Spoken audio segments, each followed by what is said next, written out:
पिता से बड़ा कोई रखवाला नहीं होता। वैसे ही रोहित आर्यन का रखवाला था। आर्यन के टॉर्चर की बात सुन के क्या करेगा रोहित? क्यों तोड़ा अनिका ने प्रीति का दिल? आखिर किससे हुआ रिया का सामना?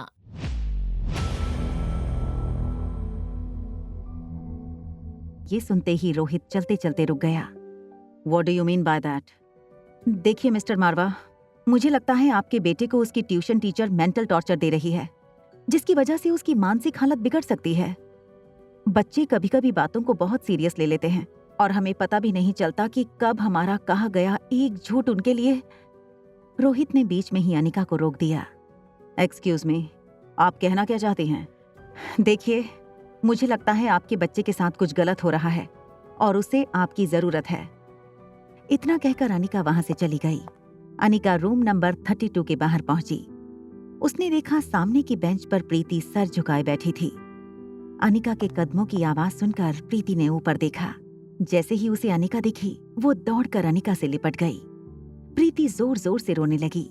शांत हो जाओ प्रीति, कुछ नहीं होगा बुआ को, मैं हूं ना, मुझे बुआ के पास लेकर चलो। हॉस्पिटल रूम का दरवाजा खोलकर अनिका और प्रीति अंदर आए। अनिका ने देखा ज्योति बुआ हॉस्पिटल बेड पर आंखें बंद करके लेटी थीं। डॉक्टर कहते हैं अगर ऑपरेशन नहीं किया तो मम्मी। इस हॉस्पिटल में डॉक्टर अग्रवाल काम करते हैं क्या? तुम उन्हें जानती हो? तो मुझे उनके पास ले चलो। प्रीति अनिका को लेकर डॉक्टर अग्रवाल की ऑफिस की ओर चलने लगी। जब अनिका और प्रीति ऑफिस पहुंचे तो डॉक्टर अग्रवाल अपनी कैबिन से बाहर निकल रहे थे। प्रीति और अनिका को देखकर डॉक्टर अग्रवाल ने प्रीति से कहा, hello young lady, and who is this beautiful girl with you? Preeti ने डॉक्टर और अनिका को इंट्रोड्यूस करवाया। दीदी, ये डॉक्टर अग्रवाल हैं, एंड डॉक्टर, ये अनिका दीदी हैं। ये मम्मी के बारे में आपसे बात करना चाहती हैं। I don't want to give you girls false hopes. Mrs Sharma is critical. उनका इलाज करना मुश्किल है। ऐसी सिचुएशन में हमें उन पर सर्जरी करनी होगी। डॉक्टर अग्रवाल ने ज्योति बुआ के स्कैन रिपोर्ट्स टेबल पर रख दिए।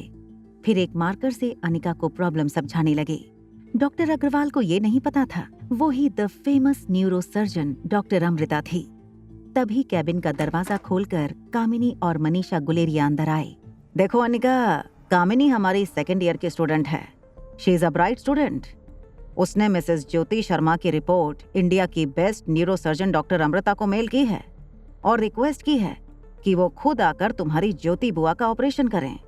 ये बात सुनकर अनिका अपना फोन चेक करने लगी। कामिनी ने ना ही उसे कोई मेल किया था, ना तो कोई रिक्वेस्ट की थी। मनीषा गुलेरिया कामिनी के सर पर हाथ रखकर डॉक्टर अग्रवाल से कहने लगी, डॉक्टर साहब, कामिनी बहुत ही इमोशनल है, अपनी बुआ से बहुत ज्यादा अटैच्ड है। कामिनी, डॉक्टर अमृता ने कोई जवाब दिया?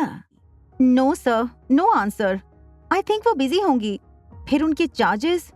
मनीषा ने कामिनी को बीच में ही रोककर कहा, कितनी बार कहा है कामिनी, ज्योति बुआ के इलाज के लिए वो जो फीस मांगे मैं और तुम्हारे पापा चुका देंगे।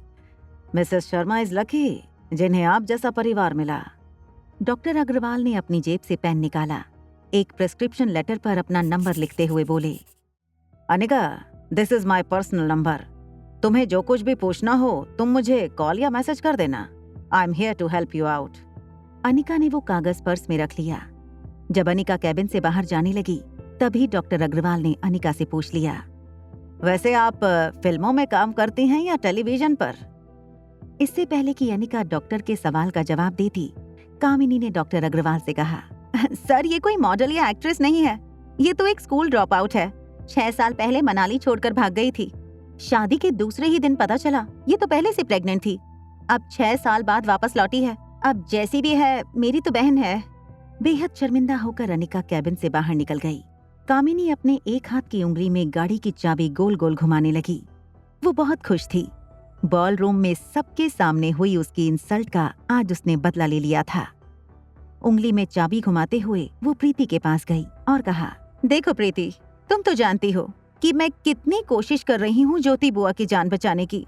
डॉक्टर अमृता से कांटेक्ट करने की कोशिश कर रही हूँ। अब अगर तुम्हारी अनिका दीदी मेरा छोटा सा काम कर दें तो हम सब मिलकर ज्योति बुआ की जान बचा सकते हैं।